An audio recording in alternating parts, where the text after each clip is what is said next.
एक बार की बात है, गौतम बुद्ध अपने शिष्यों के साथ बैठे थे। उसी समय राजा अजातशत्रु वहां पहुंचे और बुद्ध से कहने लगे, हे बुद्ध, जब से मैं आपका शिष्य बना हर कोई मेरा शोषण कर रहा है। आपका शिष्य बनने से पहले सभी लोग मुझसे डरते थे, क्योंकि उस वक्त मैं बहुत कठोर था और मैं किसी को मौत की सज़ा देने से पहले एक बार भी नहीं सोचा करता था। लेकिन आपका शिष्य बनने के बाद मेरी किसी को दंड देने का मन ही नहीं करता और ना ही मुझे गुस्सा आता है।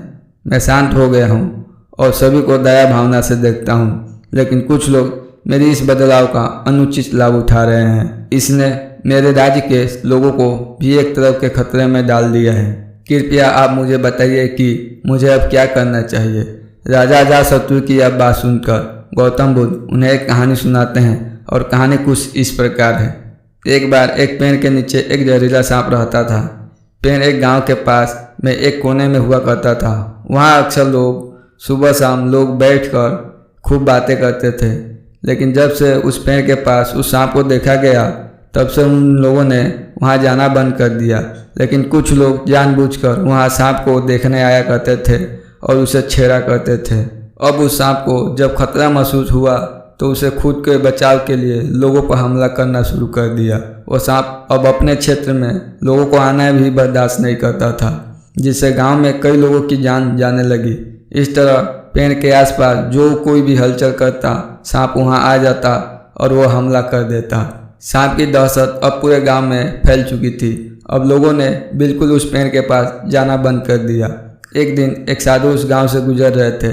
तभी उस साधु की नज़र उस विशाल से घने वृक्ष पर पड़ी, जिसके नीचे वो सांप रहा करता था। घने पेड़ के वो देखकर साधु के मन में विचार आया कि चलो वृक्ष की इस ठंडी छांव में बैठकर कुछ ध्यान लगाते हैं। उसी वक्त गांव के कुछ लोग अपनी गाय को लेकर घर की ओर जा रहे थे। तभी उन लोगों की नज़र उस साधु पर पड़ी जो उस पेड़ के नीचे बैठा हुआ था। तभी लोगों ने उस साधु को सांप के बारे में सावधान करते हुए बताया कि उसके पेड़ के पास मत जाइए, वहाँ एक जहरीला सांप रहता है जो हलचल होने पर वह किसी को भी काट लेता है। लोगों की ये बातें सुनकर साधु मुस्कुराए और उस पेड़ की तरफ चले गए। जगह को थोड़ा साफ करके लोगों की ये बात सुनकर साधु मुस्कुराए उस पेड़ की तरफ चले पड़े। जगह को थोड़ा साफ करके जैसे ही साधु ध्यान करने के लिए बैठे, तभी सांप हलचल सुनकर साधु के सामने आ पहुंचा और फुंकारने लगा। फुंकार की आवाज़ सुनकर साधु की आंख खुल गई और वह सांप को देखने लगे और सांप की आंखों में देखते हुए एक मंत्र बोलते हैं और मुंह से फूंक मारते हैं। तभी चमत्कारी रूप से वह सांप साधु से बात करने लगा। अब दोनों एक दूसरे की भाषा को समझ सकते थे। सांप साधु से कहता है, हे मनुष्य, क्या तुम्हें मुझसे डर नहीं लगता? क्या तुम नहीं जानते हो ये मेरा क्षेत्र है और यहाँ आने की किसी की हिम्मत नहीं करता है। साधु ने करुणा से कहा, मित्र, इसमें डरने की क्या बात है? मैं किसी चीज़ से नहीं डरता, क्योंकि जब मैं जीने लोभ ही नहीं रखता तो मृत्यु से क्या डर।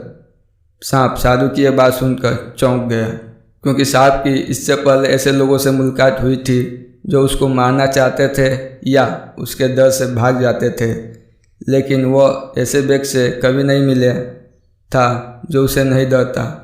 सांप साधु से इतना प्रभावित हुआ कि वह साधु के चरणों में पड़ गया और बोला, हे प्रभु, आप बिल्कुल सही कर रहे हैं।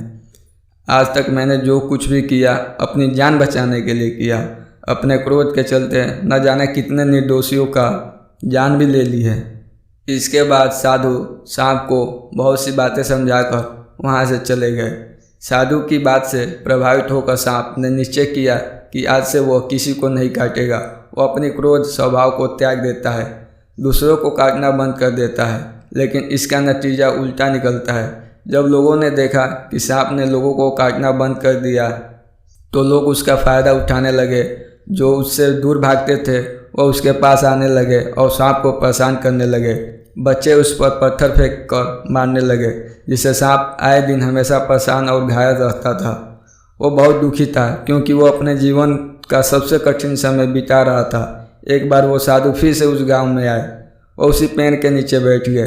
तभी साधु की नज़र जब दयनीय हालत में पड़े उस सांप पर पड़ी, तो साधु ने उस सांप से पूछा कि मित्र, तुम्हारी ये हालत कैसे हुई? तुम इतने घायल और इतनी दयनीय स्थिति में कैसे आ गए? सांप ने कहा, जब से आपने मुझे अपने हिंसक स्वभाव को छोड़ने के लिए कहा तब से मैं निश्चय किया कि अब मैं किसी पर हमला नहीं करूँगा। मैंने क्रोध करना छोड़ दिया और शांति को अपना लिया, जिसका नतीजा ये हुई कि लोग मुझे परेशान करने लगे, दुर्व्यवहार करने लगे। कोई पत्थर से मारता है तो कोई डंडे से पीट कर चला जाता है। सांप की यह बात सुनकर साधु ने कहा, मित्र, मैंने तुमसे कहा था कि बेवजह दूसरों को मत काटो, लेकिन मैंने तुम्हें तुम्हारी आत्मरक्षा के लिए हमला करने से नहीं रोका था। यह कहानी सुनने के बाद बुद्ध ने राजा से कहा, हे राजन, तुमने भी मेरी बात गलत तरीके से अपनाया। मैंने आपसे अपने कर्तव्य को छोड़ने के लिए कहा था, किंतु आप अपने कर्तव्य से भी विमुख हो गए। आप एक राजा हैं, अतः पूर्ण रूप से साधु की तरह व्यवहार करना आपको खतरे में डाल सकता है।